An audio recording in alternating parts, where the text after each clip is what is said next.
Good afternoon, good afternoon, good afternoon, everyone. Welcome to today's final front load and another episode of Spilling Tea. I'm your host, Tiffany Daniels.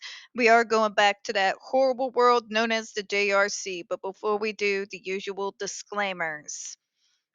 First off, just to let you know, I am coming off an 85-hour work week, which means I was on the phone so long that my autism kicked in big time, which means it is a miracle of God that I'm actually able to string a group of words together in a coherent manner. Okay? So you might hear some vocal flubs throughout this video. Okay? Just you were warned. All right?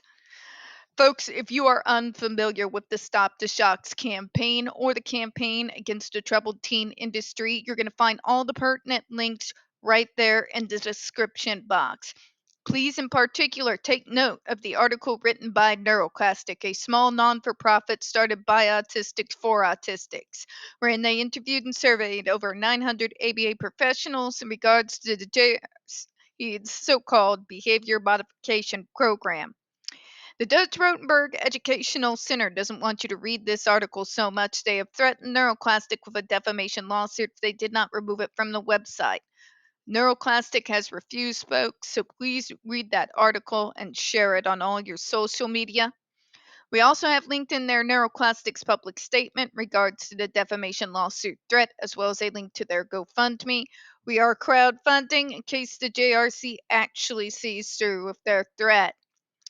First trigger warning, folks, when we discuss places like the Judge Rotenberg Educational Center and Agape Boarding School for Boys, you're going to hear vivid descriptions of and catch clips of surveillance footage of people with mental health issues and disabled people being tortured and abused. If you got young children present, please go ahead and utilize those headphones.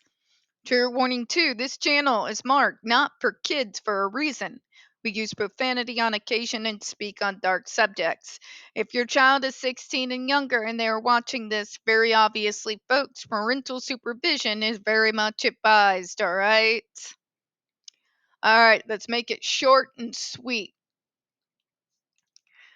My colleague suggests that the FDA's understanding of the term legally marketed devices in 396 would eviscerate the provision's basic object. You mean that sense of understanding that as an acting body that was authorized by Congress to have a certain amount of authority in regards to saying what items can be legally marketed, which items cannot? You mean that authority?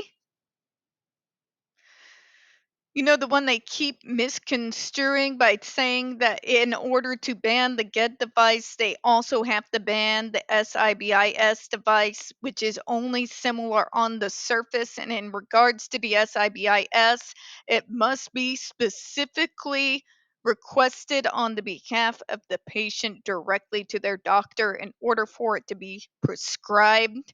And the fact that the person who asks for the SIBIS machine actually uses that machine on themselves, whereas with the GED, these kids are not consenting, nor are they in control of the remote control that basically shocks them into catatonia. You mean that authority? Section 396 agree aims centrally to protect a physician's ability to administer devices for off-label uses beyond those for which the FDA approval has been already obtained. Here's the problem here. The one that the DC Circuit Court continues to miss. The current device at use at the JRC has absolutely zero FDA approval. In fact, if you go over the hearings with paperwork going all the way back to 2014, as we have done on this channel, as well as reading that 2020 decision, you begin to understand that the JRC basically played duck and cover in regards in getting approval from the FDA in order to be able to utilize and use the device on those kids, okay? That device has never at any point whatsoever since the GED-1 received FDA approval. Approval has not been obtained. There's been no approval. The device is sans FDA approval. How many ways do I have to iterate the same sentence for you to understand? Okay? This is not about off-label uses of an approved device. The device has not ever at any point, as it currently exists, been approved by the FDA whatsoever. Okay? In fact, one of the most pertinent things that you read throughout the hearings that the FDA makes quite clear is the runaround that the JRC has given in regards to the current device in use at the school. Okay? Just saying. But in explaining its interpretation of 396 in the rule itself, the FDA specifically recognized, as it has for decades, that the provision makes clear that a doctor may prescribe an approved device for use different from those for which it had been approved. Rule 85. Far from undercutting the 396 protection of the physician's ability to prescribe off-label uses, the rules of 396 affirms that very protection. Again, I don't think we're ever going to have a actual conversation in regards to this device because everyone and their mother wants to continue to ignore the very blatant fact that this is a device that has never received approval from the FDA at any point in time. Okay? Again, let me make clear this is not the FDA trying to interfere with medicine because I can use that crack cocaine argument again if you want me to. Okay? There are checks and balances in regards to medicine and especially in regards to medical devices.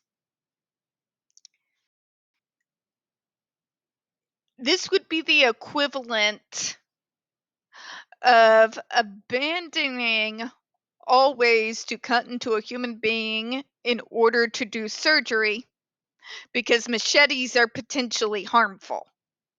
Okay? It's a child's argument. I mean, after all, if we were going to use the logic of the DC Circuit Court, we know for a fact that machetes have been used for decades to murder numerous people. So that must mean that sharp devices designed to cut into flesh are all dangerous and must be banned for the good of the public. And if they are not all banned, then we must allow things like machetes to be used in surgeries. Do you see how insane this argument is? Okay? It is comparing apples and oranges. It is making the argument that they are both knives. You see what I mean, right? It is also once again willfully ignoring that the current device in use has not been approved by any ruling body within the confines of medicine, period. Okay? It's been reiterated over and over and over again and again and again and again and again and again. The DC Circuit continues to willfully ignore that fact. If they wanted to argue that they approved of the GED 1, it'd still be a bad faith argument, but at least they would have somewhere to go with it. But they're not. They are implying that the current device at some point had approval from the FDA. It did not. Okay? It's the big elephant in the room that nobody is addressing.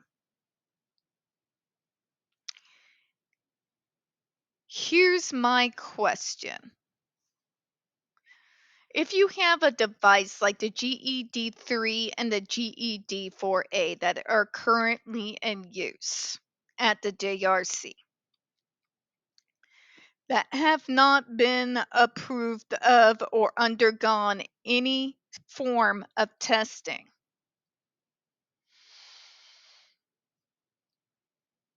are we allowed to consider that a legally marketed device when it has never been approved? Another question. Why are we even needing to go this route to do this ban, which very obviously we had to do for a device that again has never been approved by the FDA? By default, because the device that is being used has not had any form of approval by rights, the federal government should have the right to seize every single device in operation that has not been approved by the FDA and put those bastards under the federal investigation that it should have been under since literally the 1980s. But nobody seems to want to have that conversation. We're going to close out on that, folks. We don't get very many views on this channel. The few that we do tend to get removed from time to time. So, folks, please don't forget to hit that like button, hit subscribe, and don't forget to hit the comments. I do appreciate your time this afternoon. As always, we here at Spilling Tea hope you have a good one. I'm going to turn on Home Alone 2 and have a little bit of some 90s nostalgia. Bye bye, everyone.